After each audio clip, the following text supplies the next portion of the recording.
Tomada 1. E aí galera, eu sou Saul Lucena e hoje eu quero falar um pouco com vocês sobre Uma Glória Peculiar, o lançamento que tá ao contrário.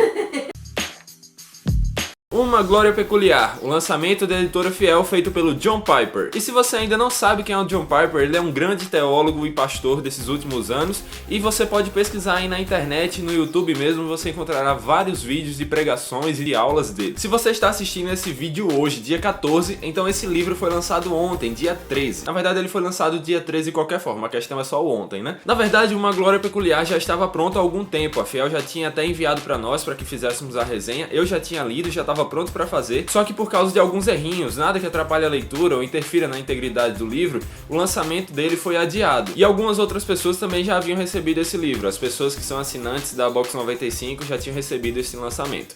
Mas o lançamento oficial mesmo, que você pode encontrar o livro no site da Fiel, foi feito no dia 13. E como eles não tiveram condições de corrigir os erros, refazer as edições, porque isso iria dar muito trabalho e custar muito dinheiro para pouca coisa, como eu disse, os erros são pequenos, eles preferiram fazer uma errata e dessa forma, quem adquirir esse livro vai ganhar alguns presentinhos, que eu não vou falar, mas é algo que vale a pena, então não deixe de adquirir o livro por causa de erros nenhum. Mas vamos ao que interessa. Uma Glória Peculiar vai falar como a Bíblia se revela completamente verdadeira, esse é o subtítulo do livro. E na verdade ele não faz isso da maneira que nós estamos acostumados a ver a apologética ser feita. Ele faz isso não apontando para os elementos externos ao texto, e sim para os elementos internos, mostrando como a glória de Deus se manifesta e se revela por meio das Escrituras. Como o próprio Piper diz, esse livro pode ser entendido como uma extensa meditação sobre 3 sentenças, sobre 3 frases. A pergunta 4 do Catecismo Maior de Westminster, que fala como se demonstra que as Escrituras são a palavra de Deus, que é respondida dizendo que é pelo propósito de seu conjunto que é dar toda a glória a Deus. A segunda sentença procede de Jonathan Edwards, que vai dizer que a mente se eleva à verdade do Evangelho por um único degrau, e este é a glória divina. E a terceira e última sentença é de Paulo em Romanos 4, falando sobre Abraão e dizendo que Abraão se fortaleceu dando glória a Deus, estando plenamente convicto de que ele era poderoso para cumprir o que prometera. O Piper se propõe a responder de maneira mais objetiva a 2 perguntas neste livro, que são: que fundamento proporciona uma confiança inabalável nas Escrituras e quais bases de crença na Escritura como palavra de Deus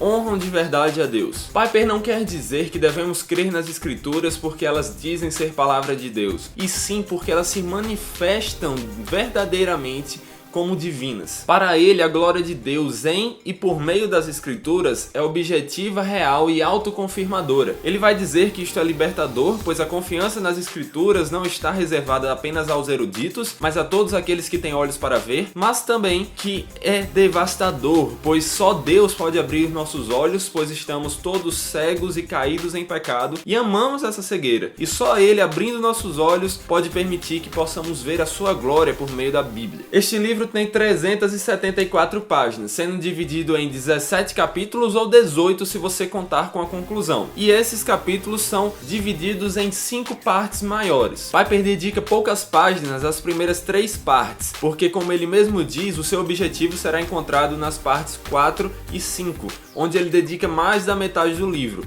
E na verdade, só na parte 5 ele dedica mais de 100 páginas de um livro de 374. Então você realmente nota que ali é o foco dele. Na parte 1 ele fala um pouco da sua própria vida com a Bíblia e como não é ele que tem sustentado uma visão da Bíblia, e sim essa visão da Bíblia que tem o sustentado durante toda a sua caminhada cristã. Na segunda parte ele vai falar sobre quais livros pertencem à Bíblia e vai nos mostrar que os ensinos de Jesus por meio dos apóstolos deram origem ao Novo Testamento, que são tão inspirados quanto o Antigo Testamento, são palavra de Deus da mesma forma. E ele não faz isso como estamos acostumados a ler, olhando para fontes externas ao texto, como argumentos históricos, arqueológicos e coisas desse estilo, mas sim mostrando as próprias passagens das Escrituras, e ele usa várias, que se revelam divinamente inspiradas, que revelam a glória de Deus e que apontam que outras partes dela também são palavra de Deus. Ele expõe alguns critérios que foram usados para descobrir quais foram os livros que eram realmente divinamente inspirados, e também fala de maneira superficial sobre a crítica textual, só para mostrar mostrar quais são as opiniões dos críticos a respeito das escrituras. E depois de nos mostrar que as escrituras são sim confiáveis e que podemos confiar nelas, ele segue baseado nisso, desenvolvendo toda a sua argumentação no restante do livro. Ele até mesmo mostra um site onde nós podemos ter acesso aos manuscritos originais, a fotos deles para estudarmos, se você sabe as línguas originais, né, o grego e o hebraico, e conseguir notar como realmente eles se igualam às escrituras que nós temos nos dias de hoje. Mas ele realmente não vai se desenvolver nisso. Se você quer saber mais sobre essa formação do cânon bíblico, de quais são as opiniões dos críticos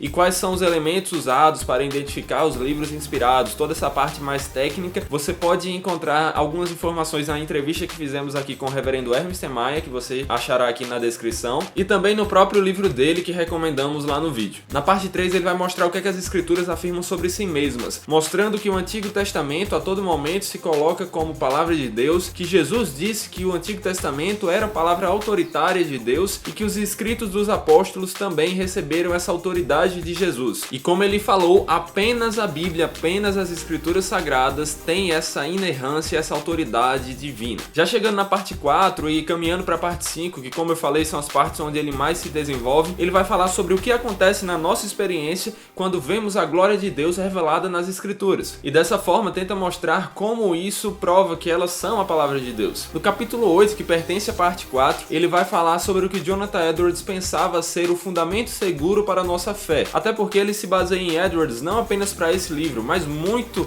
de todo o seu ministério está baseado na teologia e na filosofia que Edwards construiu. Ele mostra que para Edwards a fé não é um salto no escuro, até porque Deus não é honrado por uma fé cega. Edwards defendia exatamente que a glória de Deus revelada por meio das escrituras é o fundamento para a fé verdadeira. A fé inabalável é inteligente, no sentido de que é baseada em evidências reais e bons fundamentos, e mediada pela percepção espiritual da glória divina na verdade do Evangelho. Neste capítulo, Piper mostra como 2 Coríntios 4, dos versículos 4 a 6, foi o texto usado por Edwards que acendeu a luz para ele. Para Edwards, a glória das perfeições morais de Deus, sendo resplandecida na face de Jesus Cristo, são a base do conhecimento firme e inteligente da verdade do Evangelho. No capítulo 9, ele vai nos dar algumas analogias da iluminação divina por meio das Escrituras. No capítulo 10, ele vai analisar um pouco a aposta de Pascal, que dizia que a fé é uma aposta e que é melhor e mais seguro você apostar que Deus existe do que o contrário.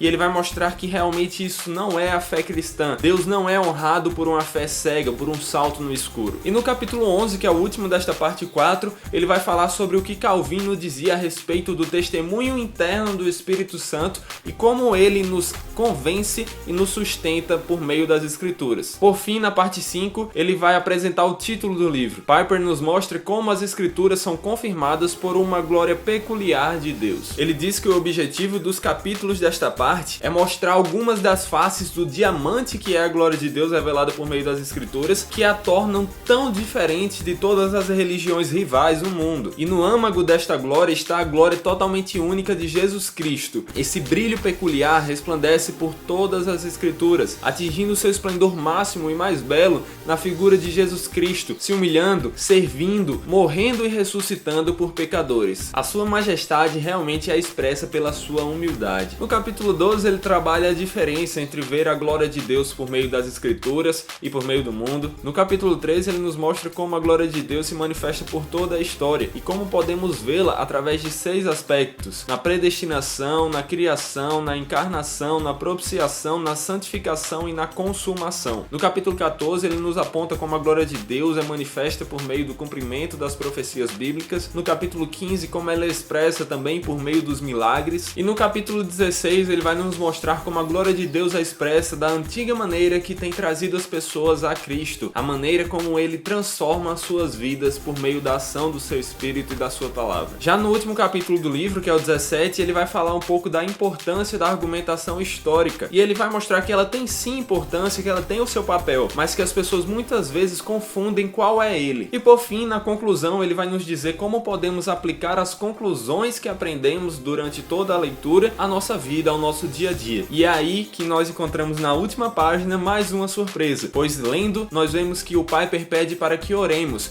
porque diante das implicações que esse livro trará para a nossa vida de estudo da palavra, ele já está desenvolvendo o 2º volume de Uma Glória Peculiar. Então realmente fiquemos em oração e peçamos a Deus que o capacite a fazer mais um ótimo livro que nos edifique e que edifique o corpo de Cristo para andar de acordo com a sua palavra e entendê-la de acordo com a sua glória divina manifesta nela. Inclusive, Editora Fiel, quando esse livro estiver pronto, por favor, traduza para nós, passa aqui pra gente, para que a gente possa ler inteiramente, fazer uma resenha aqui pra galera do Evangelho em Questão. A linguagem desse livro é simples e acessível, apesar de que tem ideias muito profundas. E o Piper vai nos guiando por meio da leitura, apontando ao que devemos prestar mais atenção em cada capítulo, aquilo que devemos procurar reter em cada capítulo. Realmente, através de uma glória peculiar, o Piper transforma um assunto que para muitos é apenas de eruditos e de acadêmicos a um assunto que qualquer pessoa pode entender e se deleitar. Uma glória peculiar tem 374 páginas, como você pode observar aqui.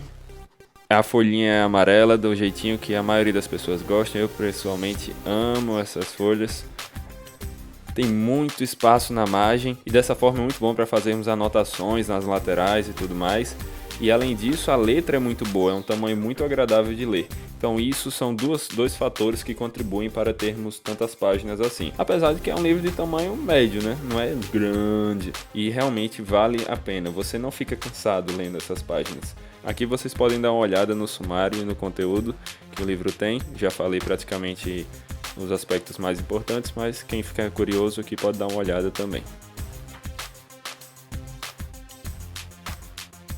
E se você tá pensando, poxa, que livro incrível, quero adquiri-lo, mas quanto aqui custa? Pois é, esse livro custa R$ 64,00, mas se você tá vendo esse vídeo aqui logo nos primeiros dias, então corra ao site da Fiel e adquira pela promoção de lançamento pela metade do preço, por apenas R$ 32,00. Corre, acessa lá, o link estará aqui embaixo e você poderá adquirir esse livro para você ler e comprar para dar de presente para todo mundo aí, que eu tenho certeza que vai valer a pena. É isso aí, galera, espero que vocês tenham gostado. Se sim, deixem um like aqui embaixo, se inscreve no canal para não perder nada do Evangelho em Questão, comenta aí se você ficou interessado em comprar o livro. Fica com os próximos vídeos e valeu!